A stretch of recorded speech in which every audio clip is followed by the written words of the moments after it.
right, we have officially begun. It is 6:30, and we are having our Year of the Artist kind of workups, and we're in the third week of it.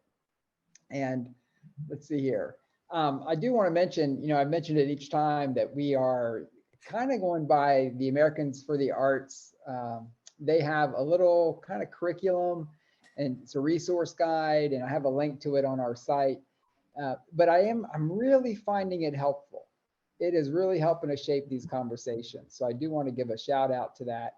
And you can dig into it and read. And there are exercises as well. Some of those we're going to grab, and when we start meeting in person, we can do some more active things. But we're kind of taking a high surface level. We'll have a conversation tonight. We're going to kick it off kind of how we did last week, and we're going to ask if there are any inspiration or reflections or learnings over the past week that you want to share, and we'll take 3 of those from the group. Then we're going to focus on the artist at work, the artist as a leader, and we're going to talk about agency and process, risk, and transformation. And I really enjoyed last week's conversation. Thank you so much for participating. It worked really well for you to virtually raise your hand. If you use that reaction tool and raise your hand, it will put you to the top of the box there for me. I'll put you on my window so I can call on you. So thank you for using that. And then after we have that bit of a conversation, we've got Bernadette B.J. Lark, who's going to join us, and she is with Community Arts Reach. That's her organization. She's established it now as a nonprofit. And if you've been in Roanoke and active, you know who Bernadette or BJ is. Beautiful voice, talented, very active in the community. And I think it's going to be a really interesting conversation. And then we're going to launch another opportunity. And we'll talk about that as we go. And I don't know if Jane is on tonight. I do want to recognize that Ms. McCadden, Estelle McCadden, passed away. And if you've been in Roanoke for a while, you know what a force Ms. McCadden was, and has been active all the way through her life. And Jane was there at Friendship, where Mrs. McCadden was living most recently, was there with her engaging the residents in an arts project just like this that we're talking about. And so at some point we'll talk more with Jane, who's her Ms. McCadden's daughter-in-law, and Jane's been joining us. I can't quite tell if Jane's on tonight or not, but I do want to point to Jane and say that Jane threw out this quote a couple weeks ago. And the quote is, "The role of the artist is to make the revolution irresistible." And that's Toni Cade Bambara. And that quote introduced me to Toni Cade Bambara. There is the Women's Center at Spelman College has a YouTube celebration of her that they did in December of last year. And I'm kind of excited about digging into that. And she was an author. She was very active in the Black arts movement. She only passed away. Well, I won't give her dates, but she's passed. But this quote is our guiding quote for tonight, and it came from Jane in the first session. So the role of the artist is to make the revolution irresistible. Now, again, with the Year of the Artist, we're advancing community goals. We're exploring and experimenting together. Together, we're learning. We're building a learning community. We're integrating arts and artists in civic problem solving. We're going to pay artists, and we're building this network. So as of today, we have 260, I think, 260 people who have signed up and said they're interested in this. And that means we hope they're kind of digging in and joining us here on the call. And we hope, usually I can tell how many people we have on the call. You can probably tell better than I can. Let's see. Oh, we've got 34 people on the call so far tonight. And then and people can watch it afterwards as well. And thank you for allowing us to record this so others can join us. Okay, so with that, I'll give you some time to think about any inspiration or learning or reflections that you've had. So if you have one, please raise your virtual hand and we'll call on you. And then you can unmute and tell us.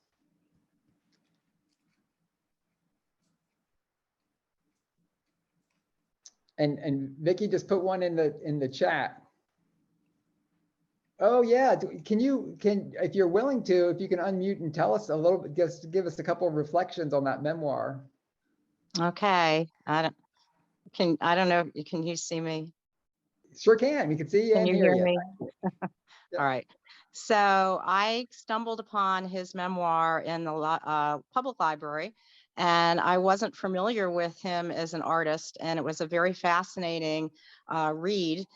He is famous for being rather a insurrectionist in a way, because he was brought up in China by a father who was a famous poet.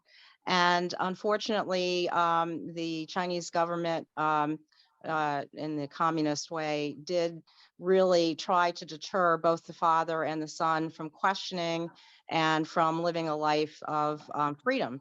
So with that, there was a lot of torture, there was a lot of isolation, and his son, Ai Weiwei, I believe is the pronunciation of his name, Ai Weiwei, I think. I believe that's right. Yes, so he evolved as an artist, and he's famous for his installations and his, if you will, political statements questioning the truth of things. So he is very talented as a draftsman, but that wasn't his way of approach as an artist. And I would highly recommend the book. I'm trying to remember the name of the book. I remember the artist's name. I think it's 1,000 Days, and I don't remember, but the artist himself was phenomenal, and the book is incredibly meaningful, especially in light of what we're talking about tonight. Thank you for sharing that. Well, what I'll do is grab the link to that book off of the library and put a link to it in our resources as well. That would be great. So we can share that. Thanks for letting me share. Well, thank you for sharing. And isn't that something great about our public libraries in the community? There's nothing better than stumbling across something that, you know, we'll talk about transformation. Books, I believe, can be transformative and really shape the way we see things. And you never know where that's going to come from. You never know which section in the library it's going to come from. Yeah. It was in the new section. Terrific. Yeah. So a new title. Yes. All right. Is there anyone else want to share one? And let me see. Let me check the chat. We got some things happening in the chat. I'm multitasking. Catherine's been helping me out, and I think I'm okay. Some people have commitments at this time. Yeah. I wish we could find a time where we could get everybody all at once. Any other reflections? Catherine, did you have one? I guess, can you hear me? Yep. Okay. Well, I don't know. I guess I was just thinking even a little bit more around, not so much thinking of artists as political leaders, but more as leaders in their community, people that people can relate to, that think a little differently, that maybe just, I mean, my thought so much is like, if you're a happy, fulfilled person, you're a leader. Because people are seeing you and experiencing you in the way that you live as a reasonable choice. So I think I'm bringing it down to like the very simple, like you as a person that's figuring out life as best you can and have something of a cheery attitude, you're a leader, in my opinion. Oh, wow. You're segueing us right into our conversation tonight. Yeah. I think there's a lot of truth in that. Yeah. I love the idea of, kind of modeling the way. Yeah. Any other reflections? All right. Well, with that, we'll dive right into it. Okay. So the word we want to start with tonight is the word agency. And you hear this word agency if someone has agency, but I don't think I've been in many conversations where we've dug into it, if any conversations. So I'd like to ask, what's your sense of what that word means? What does it mean to have agency?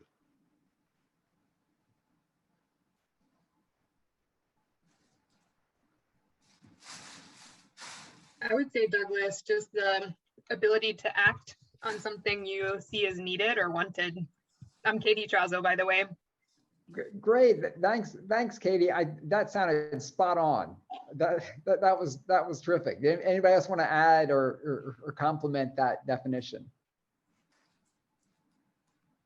Yeah, and I've got a little definition here that it says, thoughts and actions taken by an individual in an effort to express power. So sometimes I thought about it as actual power, but this is different. Thoughts or actions taken by an individual in an effort to express power.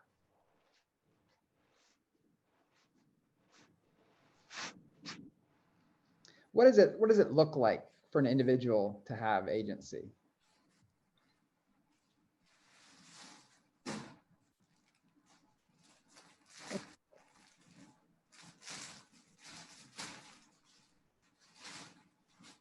So you can kind of close your eyes and imagine just what image comes to mind. What action is thoughts and actions taken by an individual. What kind of actions might those be? It's hard to see thoughts. Yeah. Right? Here, so Right. because you got it into everyone. So So if you want to type, now it says green, so that means we're mute. Let's see. All right, somebody's unmuted, so I'm gonna practice this. Catherine taught me this. I'm gonna mute all, and then now you just have to unmute if you want to participate and have a comment. So what is it? What do you think it looks like to I have think agency? Okay.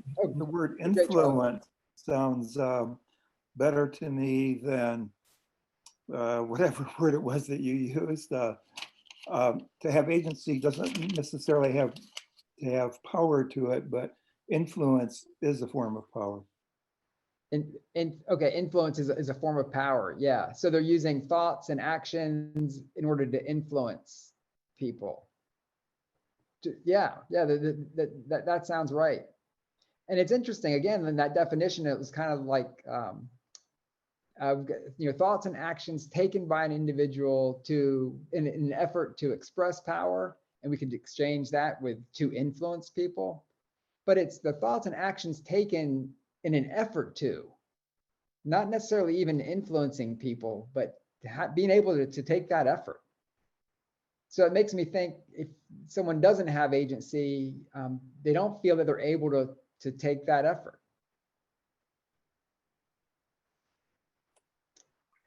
Yeah, it's like here I got something to say there. This is Cameron speaking. Hey, Cameron. Hi, from the beyond the veil here behind our black screen. Anyhow, yeah, what it looks like to me in my mind is someone who's just like walking into the room with such fervor, right? And they just like are completely obviously occupied within themselves, but yet they've got a forward gait, right? And they're on to something, right? Like you said, it's the effort. So if I walk into my classroom like a teacher, like an authoritarian figure, no one's going to respect that. But if I just walk around the room like a crazy person trying to figure out how to get materials together and what's going to happen, and like talking to people and just like generally being disruptive, you know what I'm saying? That I have agency in that because I'm walking around with that, everything that is amazing people are saying, positivity, encouragement, well thought out strategy. And that's the point, is like if you're thinking through a challenge or a problem all the time, you're going to develop agency, correct? I think I think there's a lot to that.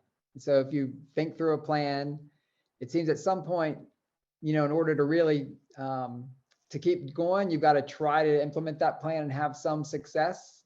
I would imagine if you tried to use your voice and your voice wasn't responded to, and that happened again and again, then you might lose agency. You might lose the ability or will to, think and act in a way to have power.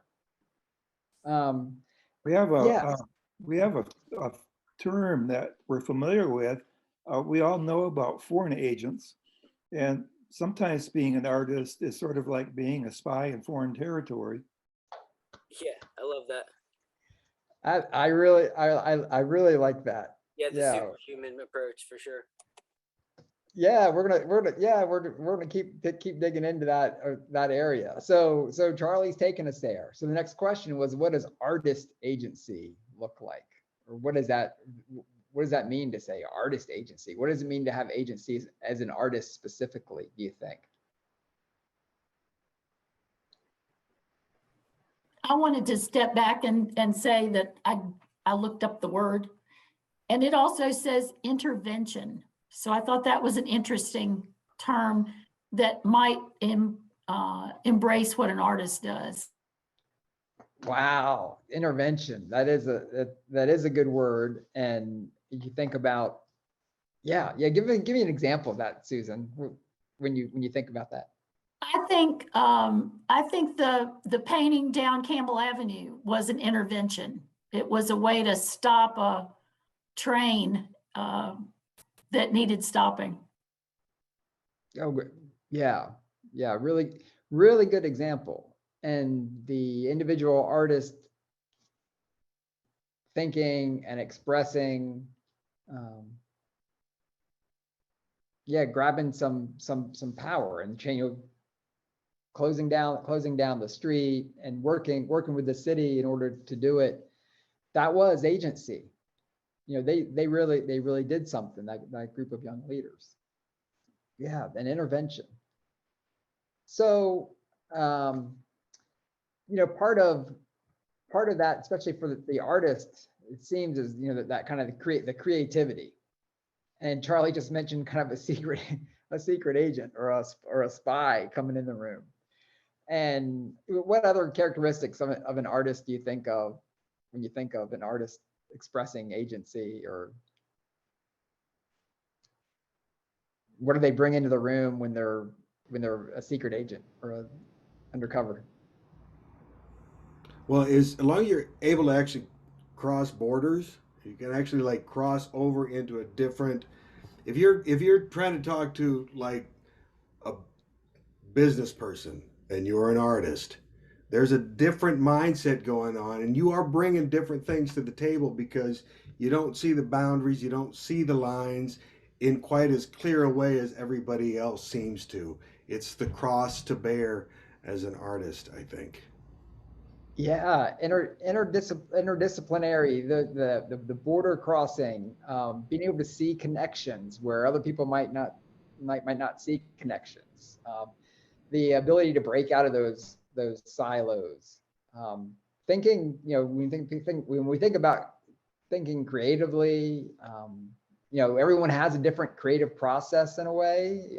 I'm sure. I think that's what, I would say every artist's creative process is different, and that's what's so fascinating. And it's individual, and it is a superpower. I think Cameron mentioned that early, a superpower, and Charlie said kind of a spy coming in. And I want to think a little bit about that as that. I've also felt I felt good in my work when I felt like I was a bridge.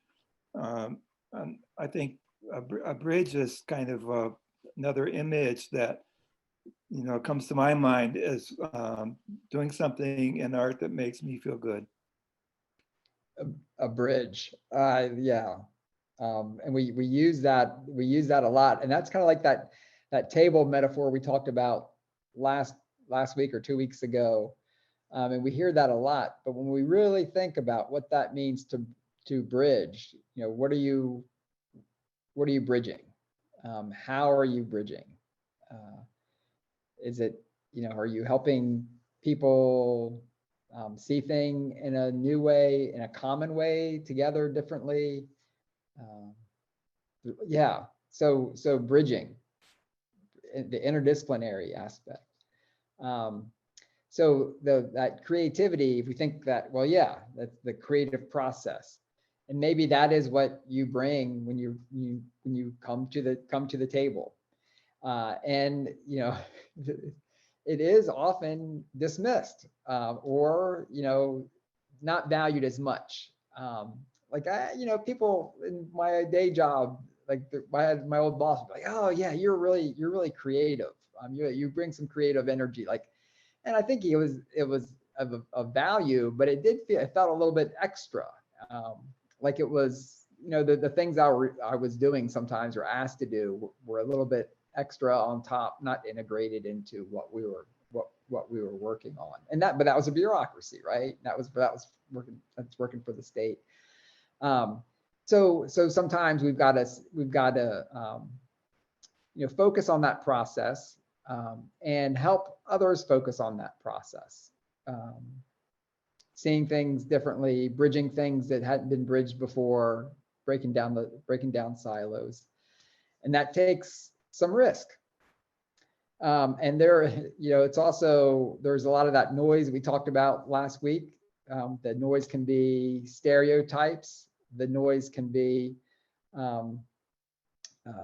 biases, things that, well, we've always done it this way. But if we take a problem or take a different perspective, connect things that hadn't been connected, maybe we can break through that noise a little bit. And sometimes, well, an artist, are you an artist if you're not taking risk? Somebody can tell me no. You can tell me yes. You can. But this is kind of just an assumption. I think of it as risk taking being kind of integrated into that.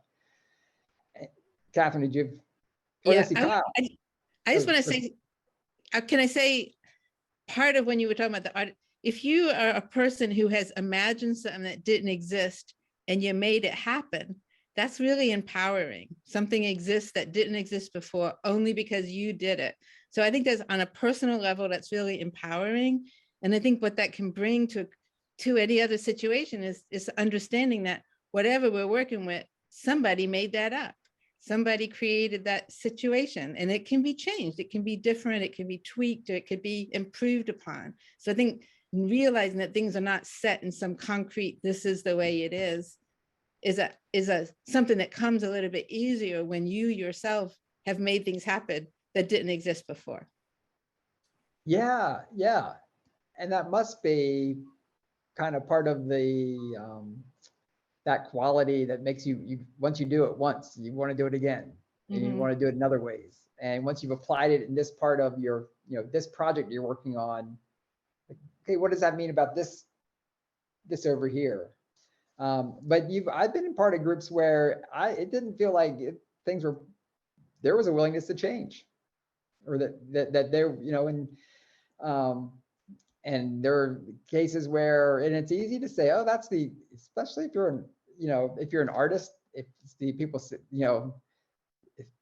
if the group isn't a group you've worked with before, people can say, oh, that's, they kind of, everybody does it with stereotypes, whether it's the local government person or the artist, or you name it, the business person or the accountant. Everybody, you can already think of the stereotypes that are there. And some people can discount the artist and say, oh, well, you're not business minded because you're an artist.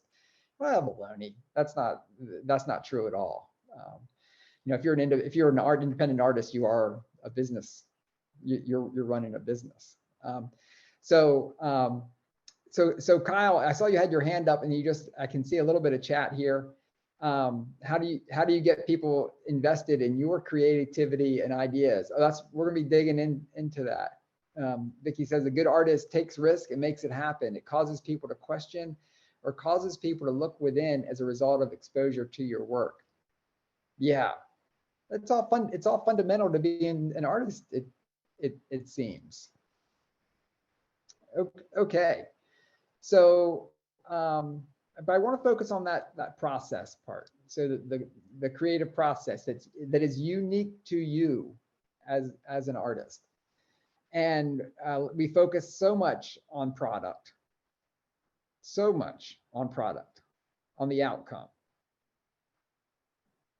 And process is often undervalued, and it's there's shortcuts. And last week we started talking about engagement. And a shortcut is often who's at the table. Well, we don't have time to engage everybody. That takes a lot of time. That's, that's too much process. But process sometimes can be more important than the product. And that is part of, and you've been working, you're working on something, and it might not be, you might have a breakthrough in a piece that you're working on, whether it's a piece of music or if it's or a piece of visual art. You might have a breakthrough in that work, and that piece is beautiful to you. It might be one you're hanging on your wall. You might not say, okay, I'm going to sell this, or it's not ready yet. I'm not ready to put this out there, but this represents thinking differently, a new process. That process can be as important as the product. And so I want to take a look at this kind of spectrum that looks at process and product. And I have it so small on my screen, you're going to see me about to come very close to you. And on to the left side, you've got the artist. And we just mentioned last week,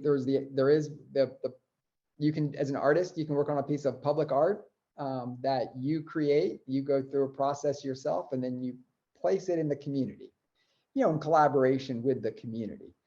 That is one, and it can be social art. You can be making a statement on something that's happening in the community or in society.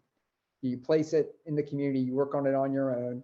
And then on the other side, the right side of the screen, there's a more process-oriented way to engage in the community, where the community helps you design it and create it. You're working in it in collaboration with the community. And it's, one's not better than the other. There's just a difference. And so the process is probably, you've got a process in both of these, and they're both equally important. But the process may be more important than the product when you're engaging the community. So you as the artist, when you're engaging the community, you're doing more than getting an end product there for them. So that might be our revolution. Remember the quote, the role of the artist is to make the revolution irresistible. The role of the artist is to make the revolution irresistible. So with agency, if you are an artist and you are, thinking and acting in an effort to express power, and you're doing that in a community, with a community, you're modeling the way. Now, if you're working in partnership with people in the community and you're working to express power and help them express power, you are helping to create agency and build agency in the people you're working with. Because I do think it's contagious. Someone who might say, it is not worth even going to a council meeting. It is not worth me even talking to a council member. It's not worth me joining the cleanup in my neighborhood. We heard from Sunny last week about the cleanups they're doing and the things they're doing that are fun and engaging the community. Some people can say that's not going to make a difference. But if you believe in that process, you believe it does make a difference, as an artist, and you're working on a project that's on that right side of the screen, you're helping build agency. So in these projects, when you've got a process in place, you start thinking of what you're going to do. There's a purpose for it, and we want to think about the documentation. Where are you starting? Where are you heading? What's the current condition? Evaluation is such a dry term. People kind of, evaluation. It means I've got to survey people and I got data. Evaluation might just be the story of change that you're trying to affect. And reflection is what you're doing all the time as an artist. So if you've been reflecting. If you're working you've been working with a community, part of what you're doing is observing as an artist. We talked about that last week. Reflecting on conditions, reflecting on what's possible, reflecting on changes that you see happening as you're working on a project. You know, you put there's a stroke on canvas, and you step back and you reflect. Okay, what is that? How does that change it? Every stroke ends up changing the composition, changes the color. So all those together, we've got to focus on that as far as transformation. If we're trying to make something happen. When we're trying to make something happen in these projects, it happens on 3 levels. Personally, you as an artist, when we put these calls out, we're going to ask you, how is this helping you grow as an artist? That process. That process is the most important part of these grants. It's most important for the city as we explore how the city is engaging with artists to solve problems.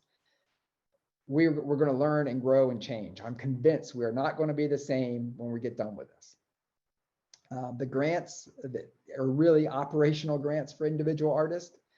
We said, hey, our artists, we want to support artists. That's what this is all about. We want to help them grow. But we're, you know, these conversations are part of it, but it's more than that. We want you to develop a project where you tell us how it's going to help you grow personally. So organizationally, you know, the city, whatever partners that you might be working with. I know some people have already talked to me and said, hey, I'm already kind of working with this organization. I'd like to develop a project. Yes, you're going to help that organization change. We as a community, together as a community, in the year of the artist, we are going to transform. I believe that. So that, you know, the theory of change, every project, you've got some kind of theory of change. And this is all so simple, right? And you do it every day with and pretty much everything you're doing when you're planning. Okay, so first, you know, if you're working with a group, you've got to have a shared vision. So where do you want to go? Where are you now? And what's the difference between the two points? So how are you going to get there? So where do you want to go? Where are you starting from? How are you going to get there? And there are many, many points to reflect along the way. And you'll be like, okay, well, we tried this. It's not getting us there. We're going to shift. That's great, especially, you know, as we dig into these, you know, keep having these conversations. We'll start doing them in person when it's safe to do them in person. We'll shift things. We'll say, okay, well, we're trying to do this, but you know what? No one came tonight. What do we got to do differently? And so we'll shift. And you can do that with a community when you're working on a project with a team.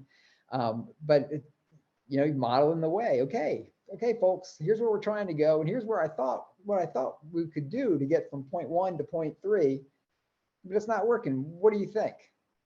So somebody in the group with you, as you are, you know, rethinking, and they say, you know what if we tried this?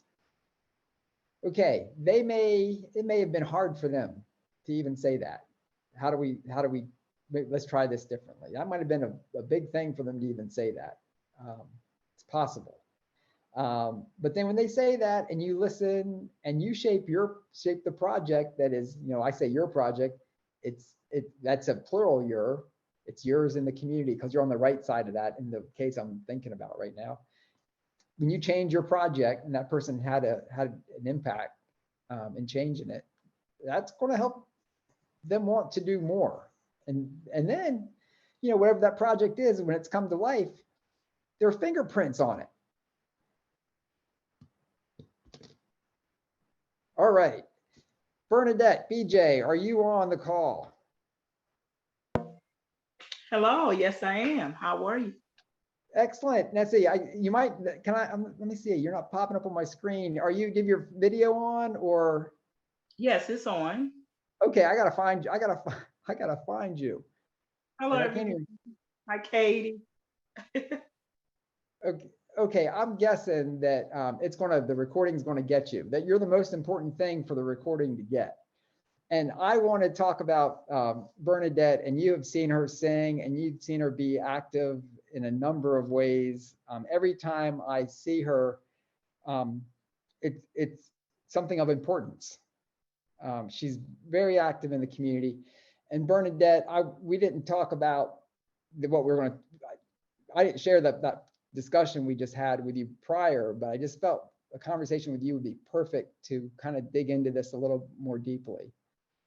And let me just ask you about just dive right into your philosophy of work, what you're doing with Community Outreach. You can tell us a little bit about your mission and some of the projects you do, but what are you doing?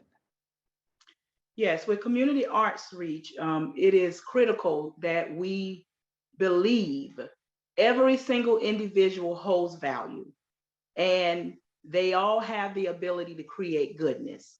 And so when we go into the community to work, what we're looking at is just people, culture, and it's a beautiful thing. And with that understanding, we bring, our education and skill set. And when I say education and skill set, a lot of times we look at just the educational component of something, but I want to remind us as artists, because this is the year of artists, so we activate that power. I often know from experience that only arts have the power to force you to forge a connection between your mind and your body. And that then makes you self-aware. And what that results into is accountability. And in that place of accountability, there is an awakening.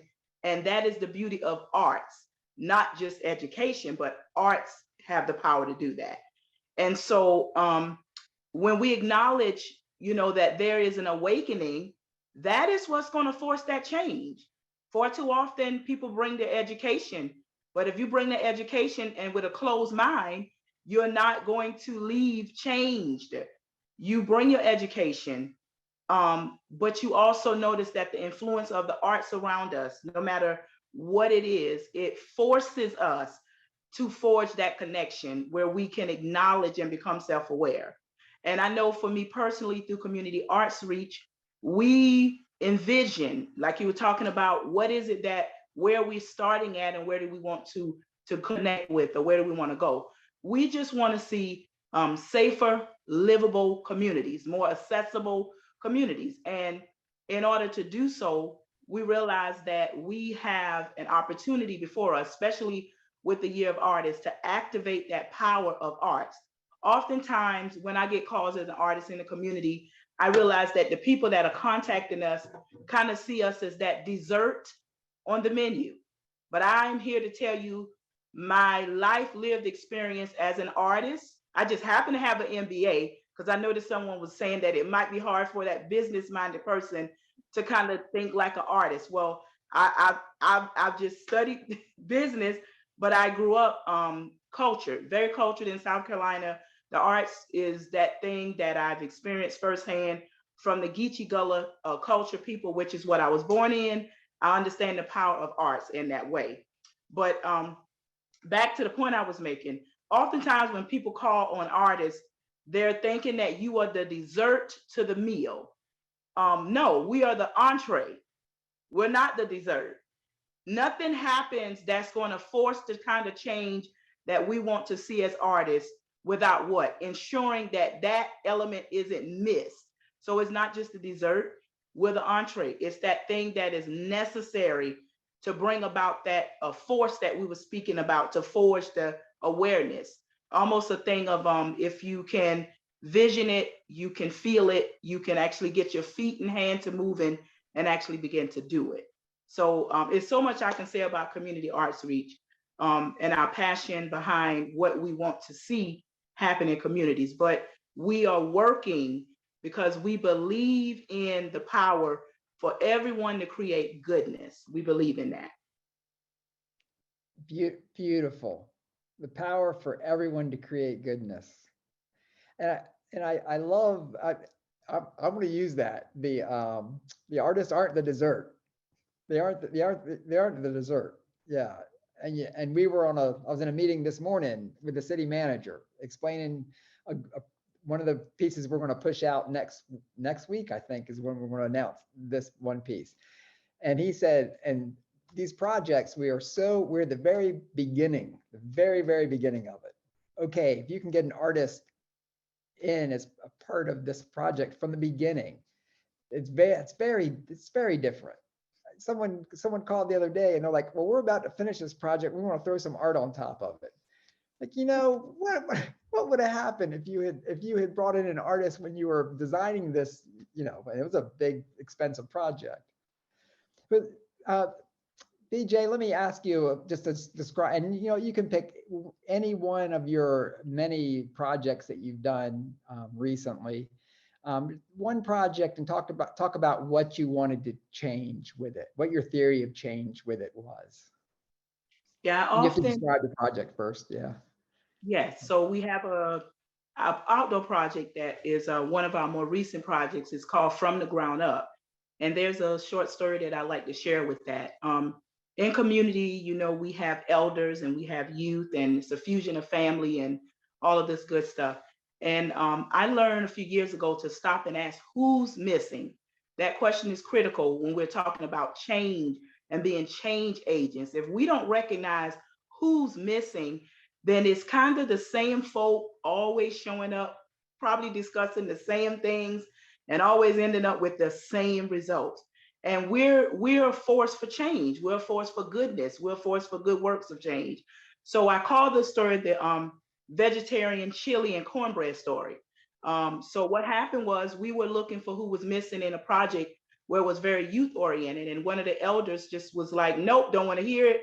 Not interested. Y'all young folk, do what y'all do.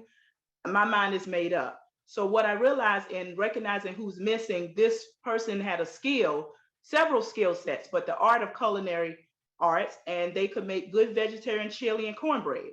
So instead of me trying to force that person into this thing that I wanted them to just say yes to, I was open to say, you're missing, and I need to understand how we need to be in space together in a good way. Let's create new things together. So I simply invited this elder in the community, bring that vegetarian chili and cornbread. And what we'll do is you serve, if you don't mind, serve this particular event. And I can assure you, not only has she continued that good work, she has been present in multiple events, numerous events. She's now calling, always asking, what can I do? How can I serve? And all the other skills that were there is now trusting to share with us because she saw the value that she holds and only she alone could do that. So understanding who's missing is critical. I often go out in the community and I do appreciate working with the same team, always with the same groups.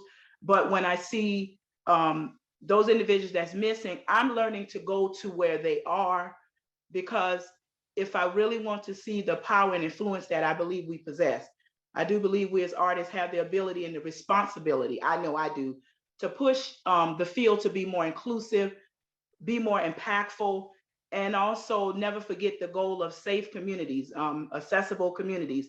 I know that infrastructure can support us being more innovative. So we have to keep this endeavor until we reach that mission and see yourself as a servant. So art should be linked in all communities. There should never be an arts desert, because we understand the power of the arts. And we understand if we slow down, we can find out who's missing. And we benefit when we collaborate as artists. That unity that ensures, we live by that truth, that we have the power to create goodness and everyone holds value. So if everyone holds value, you should be always concerned who's missing and be expanded and stay open. So we're going to activate our powers with Community Arts Reach as we collaborate and stay open and connect. And I can go on and on and on, but I'm so thankful for that question and the opportunity to share a story. And I will tell you that elder is actually a leader in the From the Grounds Up program that is over at Carver Garden here in Northwest Community. Fantastic. Thank you. And you talk, okay, modeling the way. This will be the third time I'll say it. So did you hear how she told us a story? And that's how she answered the question. And it brought it to life. And artists are storytellers. And the stories are powerful. Now, I'll ask you one more question. What's one thing you've learned recently? And we're talking about building a learning community. And so I think this is a a question we're going to keep asking. And so what's one thing you've learned recently in your work? I've learned that we don't lose, we learn. And every day is just yet another opportunity to see ourselves as servants. I know that we can recognize gifts and talents and skills, but when I recognize that within self and others, it makes me more humble because I know it's a higher purpose. It's serving a higher cause. And it all, when we mix this up in a big pot of good old soup, and I liken food to everything as that Ogeechee Gullah person, but it is just a beautiful goodness that we can mix well, and then together we can serve more people. So the more is present, the more we can serve. And I do believe that one drop is that alone, but if it's a lot of drops, you can sure make an ocean. And it's going to take an ocean of artists to be that progressive change that we're looking for, positive change. Thank you. Let me just see if anybody's got a question or two for BJ. And you can raise your virtual hand and we'll see you.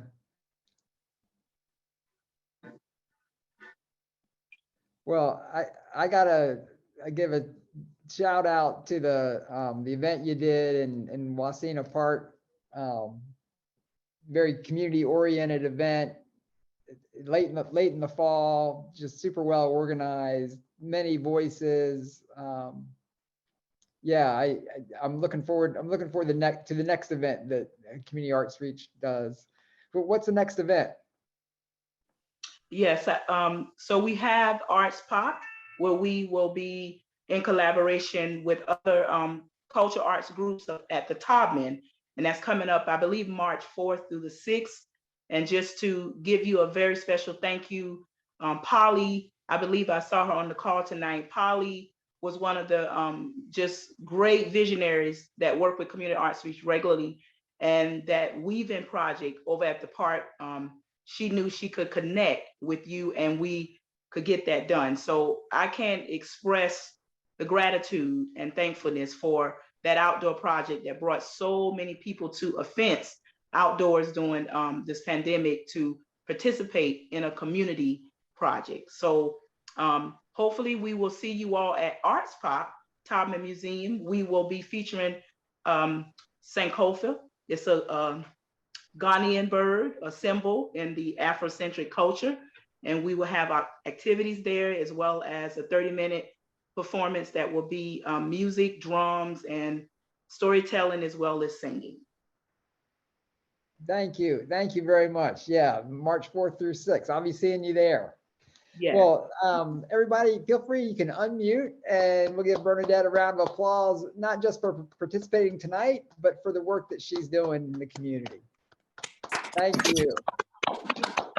Thanks, TJ. Thank you. Well said. All Well right. said. Awesome words. Thank you. Okay, I got to find my button. My mute all, I can mute. Oh no, everybody's pretty much muted. Thank you. Okay, so let me share the screen again, and we're gonna head on to the next portion.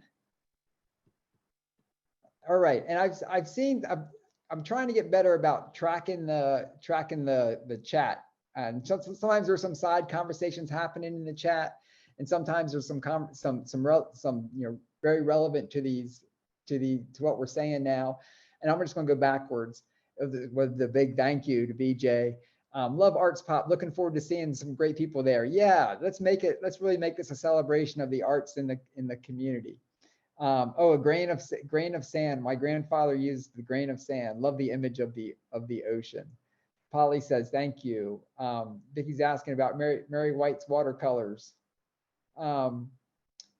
Providing a spiritual whop to the side of the head since Eden. I want that on a t-shirt. Let's see, Becca said, who is this weekly meeting program benefiting? What's the average age of participating artists? I don't see any engagement with young artists. This platform doesn't seem to be benefiting the young artist community in Roanoke. Well, guess what, Becca? You're going to be able to apply for a grant to engage young artists in doing a project, or you can come up with a project that's going to benefit young artists in Roanoke, and we can find some resources.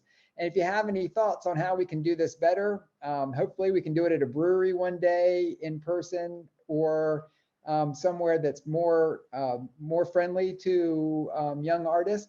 If you have any, you might, I mean, if you see any value, if you have any, please encourage, if you think there's any value in this, please encourage them to come, to come along. Or if you need help in finding a different way to support them, we'll help you. Yeah. All right. And then BJ said, thank you for all your kind words and compliments. We at Community Arts Reach are honored to serve with so many phenomenal individuals. 90% of our artist participants are underserved youth. Please connect to keep this work happening. Yeah. All right. Thank you, BJ. All right. So back to our PowerPoint, and any comments and observations at this point? We've had conversation, talked about agency and the risk that you take as artists to share your creative process and apply that process in a setting to help people maybe take a different approach to problem solving. All right, if there, and we'll have, oh, let's say, oh yeah, Kyle and Leslie, sorry, Leslie, I didn't mean to leave you off. Hi, Leslie Santa Paul here.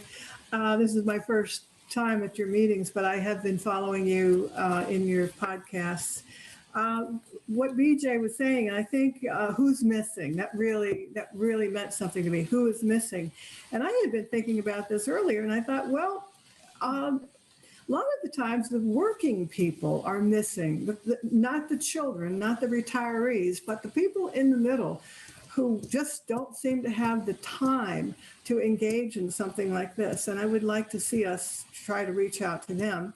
And also, when she said, she was talking about the vegetarian chili and cornbread, tapping into the skill set. I think if we want to be effective agents, we have to tap into the skill sets of the opinion leaders in the community. We have to search out those opinion leaders. Terrific. There is something about saying, you know, you've got something to offer and something specific to offer. I think Catherine and I were talking last week, I don't think it was before the meeting, where we talked about how I'm very uncomfortable sometimes, a little anxiety of going someplace and being around people that I don't know, or, you know, a social setting. I'd much rather go to a meeting than a cocktail party. And you know what, I kind of figured out that it's because I have a role. I have a job, there's a position there, and maybe I hide behind it, who knows. But why don't I apply that more to people when I'm engaging them to get involved in something and say, hey, you know what, there's something specific you can do, you know, when we get together tonight. Would you mind doing this? You know, you always have such grace about you. Would you mind meeting people when they come in the door? You know, that's the specific skill, something specific that they're bringing, and kind of like show that you value that. Yeah, corn. I'm hungry for some cornbread. Okay, so we have any other comments or questions? Well, can I say, I just want to say one comment. I know I'm easy to get chatty, but I just want to point out that when you're doing something that you really like doing, it's fun. So it's not like, oh, it's all service and it's all giving and it's nothing coming back to you. And I think that's something that artists can help to embody a little bit of that too, that it's easier to continue to be engaged with your community if it's fun and it's not all going to be like, you know, you're not going to get burned out like a lot of times people do when they feel like they've taken on too big of a task. So breaking things down in little bits and actually enjoying your connections with people, I think help keep you motivated and keep the process moving forward. That it's fun. Thank you, Catherine. The yoga instructor, online yoga instructor this week said, what if you just came off the pose 10%? Every pose we do, come off of it 10%. And see how much more you enjoy the practice. You'll still get a lot out of it. But he said he realized he was working so hard on each pose to get the most out of it that he was not enjoying the practice anymore. And we do that. We get so focused on the product and okay, this is so important to get this product done by this date and have it look in the way we imagined, that very specific image. If we can let go of that a little bit and focus a little bit more on the process, have a little bit more fun, relax a little bit more with it. That's that process part. So we're thinking both about the process and the product and value in each. Catherine, like you said, and making that process fun. Yeah, it's like Sunny last week. You know, it's so simple, but it's sophisticated at the same time. Okay, any other comments? All right, we're gonna let's see. Okay, and I'm gonna go ahead now. Remember, you've got a tab on our little portal on calls, and we've got 2 calls there. The first, we've got 1 more week. Now we have 30 artists who have applied so far for the portrait project. Becca, I want to see some younger artists submitting portraits. We want these portraits to reflect the community.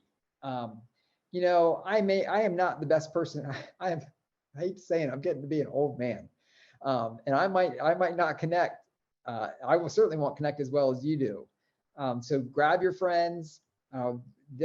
We said, if we get the call and we have 50, say we have a group of 55 middle-aged white artists, we're gonna extend the call and we're gonna dig deeper. So help us now. You know who some good folks are who don't look like me. We want to get portraits from. Molly. I just have a question, I guess, about the Southeast project. I can barely hear you. Let me see. Let me turn my volume up, and I can repeat it after if your mic's okay. Can you hear me okay now? I think I can get it. Yeah.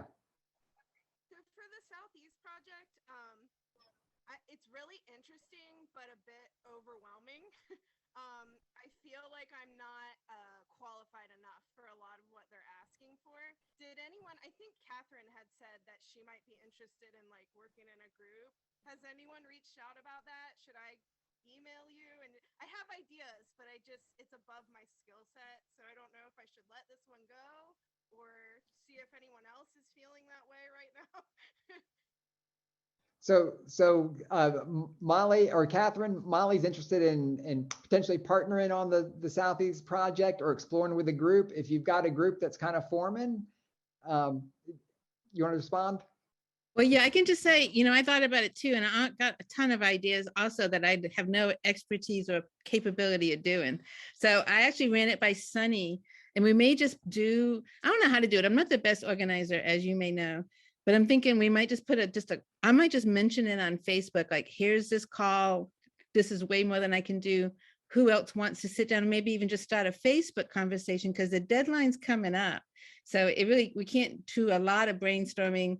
It needs to be, somebody needs to step up and say, I got this, or I can do this. So I can do that. And Molly, I don't know if we have Facebook friends, but we can certainly reach out to me that way, or we haven't figured that out, Doug, how within this group, can we have smaller groups that just focus on stuff? And that might be coming, but that is something that I could see that would be great if we could take a small group of people, say, I want to find out more about this, or I know how to make this happen, that we can branch out and focus on one aspect of these calls. Yeah, that's a great point, Catherine. And I need to get permission from everyone and decide and see if we can put together a little roster with people's names and email and phone number and do contact information. What I'll do is I'll put a call out to everybody. I'll say, please check in if you're not comfortable with that, and we won't put that person on the list. But I can do that. I can do that part. And then Catherine, yeah, she's very active on Facebook. If you messenger, she'll respond right to you. Yeah. All right. I love that you're thinking that way. Excellent.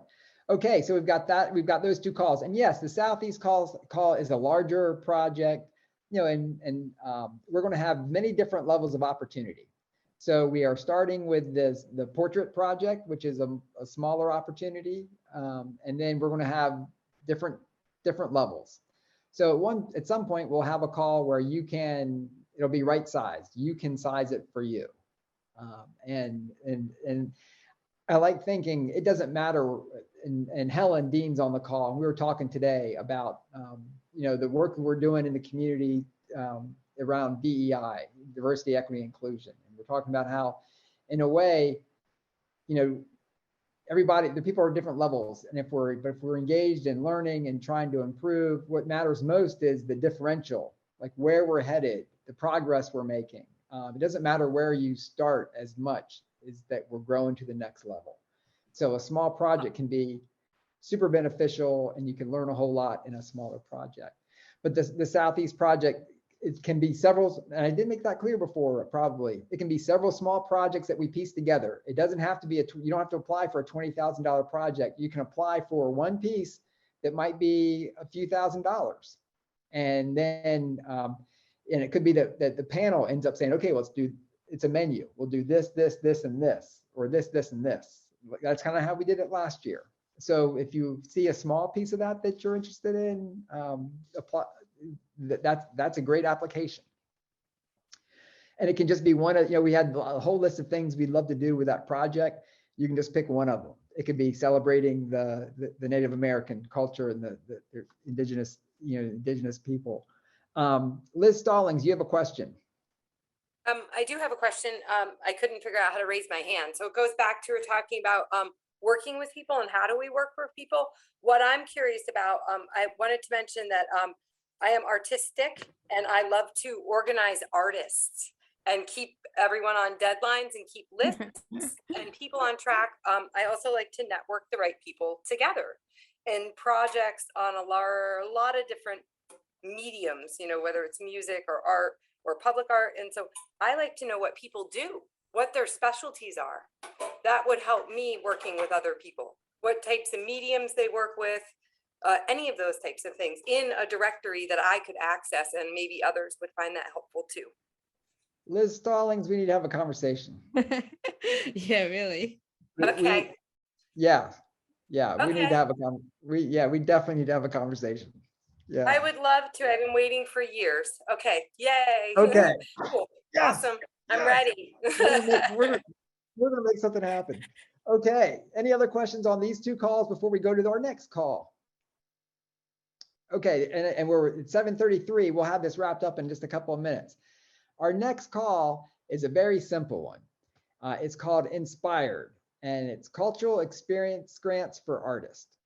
So we've got a lot of organizations in the community that are, we've got the symphony, the opera, the museum. We've got lots of different organizations who are doing events. Many times they're free. Local Colors does a wonderful, wonderful number of free events, but they've got the Signature Festival. The Taubman is free to everybody. They do right now. They have got the terrific costume design, the Ruth E. Carter exhibit that's free for all young people. If you've got young people in the family or some young people, it's free for them to go and see it. But it does cost like $10, I think $10 for adults if you're not a member. For members are free as well. So even though we have lots of free events, we do have some events that cost money.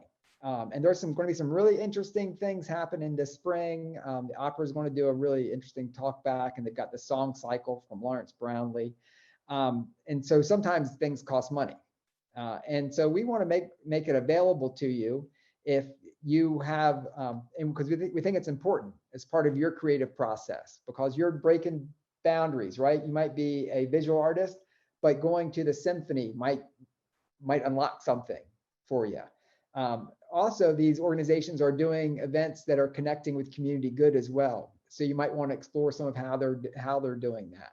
So we want to make this even more possible for you. So the Roanoke Arts Commission doesn't have much money that they get from the city, but this year they got $3,000 from the city to do their work.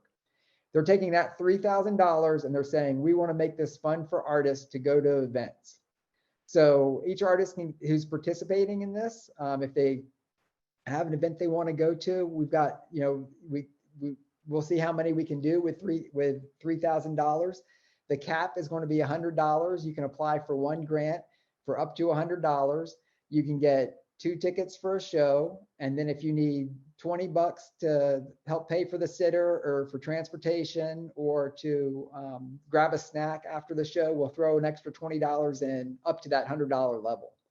So two $40 tickets and a $20 snack can be yours. And but you've got to be participating with us in this. We want you to be doing the training. And I'm going to have that call posted tonight or tomorrow morning. Look for it tomorrow morning. I might need to polish it up a little bit. And the idea is that all you'll have to do is reflect a little bit. We talked tonight about, reflection as part of the process always. So we're going to ask you how the event is helping you think about where you're headed as an artist, maybe what you're on a project you're working on. And there's no rush really to get this done. You might want to wait until you get a project going and it might be aligned with your project. But we'll have at least, if it's $100, everybody does $100 maximum, we'll have 30 grants. If they're very successful, I'll see if I can find some more money to do it because it benefits the arts organizations, it benefits you. And we just think it's a fun way to be inspired. And that's the name of the grants, Inspired. Cultural Experience Grants for Artists. Any questions about that? This is a small one. We're going to do more bigger things coming up in the next 2 weeks, but any questions about this call? All right. And then one more resource, you mentioned the artist directory. There is an artist directory in the community. Visit Virginia's Blue Ridge runs it. And if you're not listed on that, you should get listed on it. It's free for you. If you're a resident of Roanoke or one of their member communities, it's totally free to get on it. There's this little process to get on it. Additionally, as you're looking for events in the community, there's an arts and cultural tab, and you can just look through all the events that are coming up if you want to get inspired and apply for one of those grants. Okay, so that was the end of it. Next week, we're doing partnerships and collaborations. And I thank you for spending time with us tonight. I'll look forward to collaborating with you and figuring out how we get more people involved. As Bernadette said, who's not at the table? How do we get them at the table? And you're going to have those ideas. You're going to be the catalyst for that. And I appreciate you helping us think through that. So thanks a lot, and we'll see you next week.